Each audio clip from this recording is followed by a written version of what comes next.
And joining me now to discuss the rising trend of crime and what can be done to stem this tide, as well as the recently formed security network in the Southeast, is the former president, Ekiyor Youth Congress, Chris Ekiyor. Good to have you join us, Chris Ekiyor. Yeah, thank you. Let me start with this recent, to use the word, inauguration of the Eastern Security Committee in the Southeast rather. It is coming on the backdrop of the deteriorating security situation in that region. What do you make of this? Is this the solution?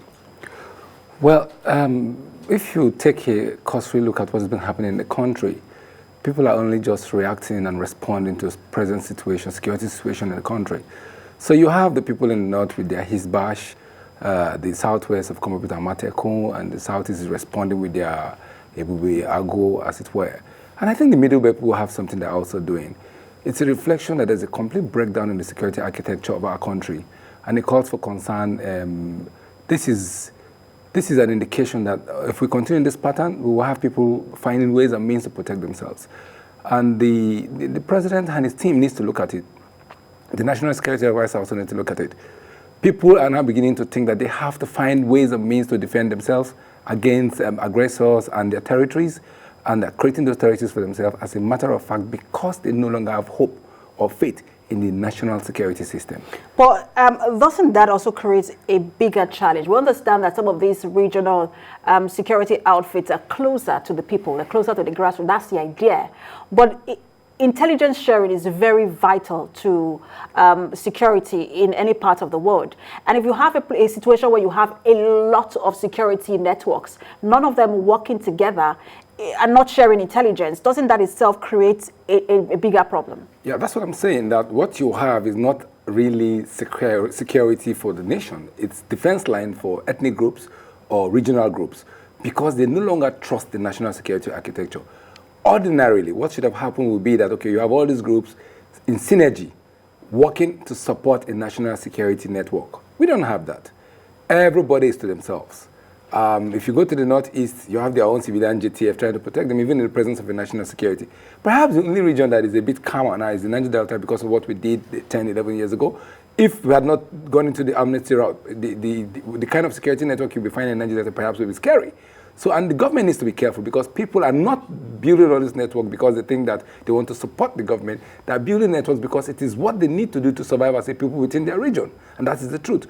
Now, I agree with you that if it was working in a holistic pattern, these groups would do the grass work, the spade work, and then feed the national center with information that can help do a national security. But nobody trusts the national security architecture.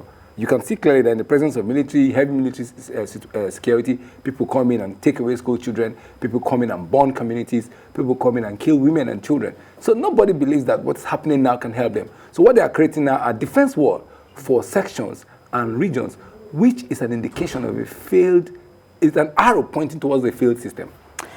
How long will this last, and where does the federal government come in? Because there needs to be some sort of coordination.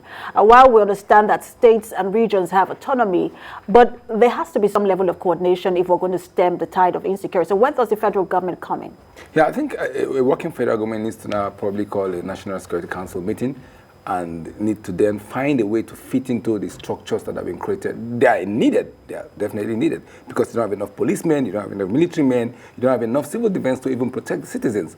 So I continue to say that citizens is the first security asset in any country.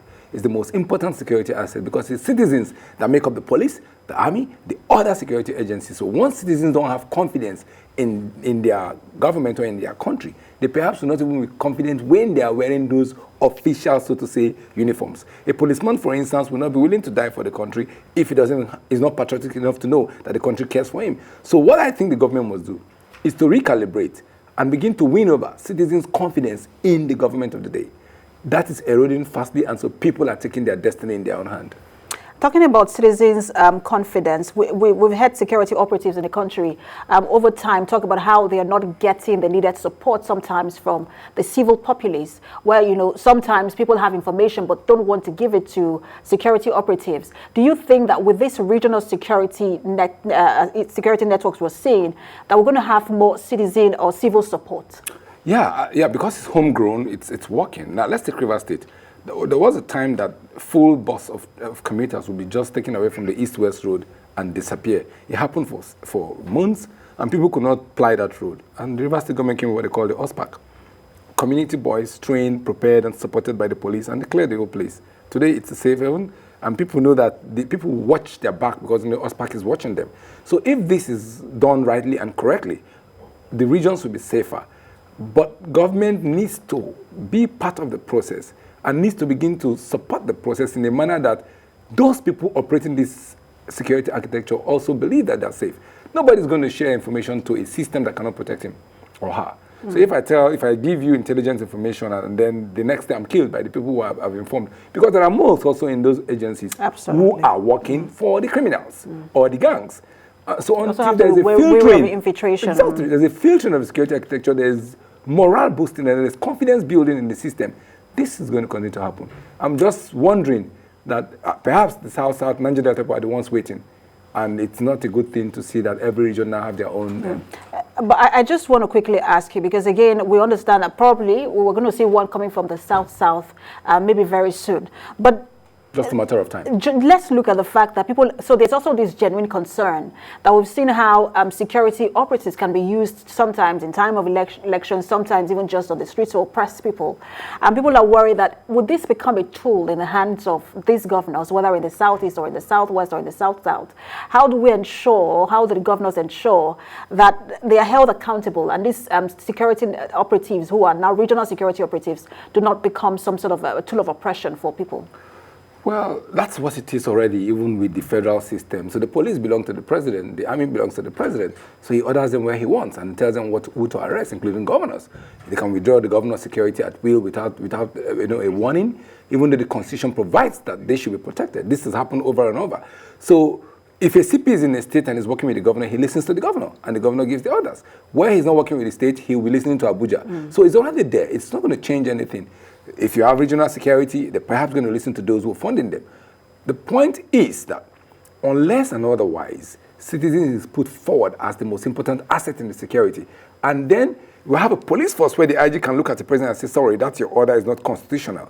I won't carry that out. Or the Joint Chief of Staff or the CDS can say, no, it happened in America. For instance, when Trump was saying what he wanted to say, the Joint Chief of Staff met and said, we're not part of you. We're upholding the Constitution. In this country, we are loyal to the man in office rather than the Constitution. And that's what's creating all this confusion. The true saying of he who plays the piper dictates the tune.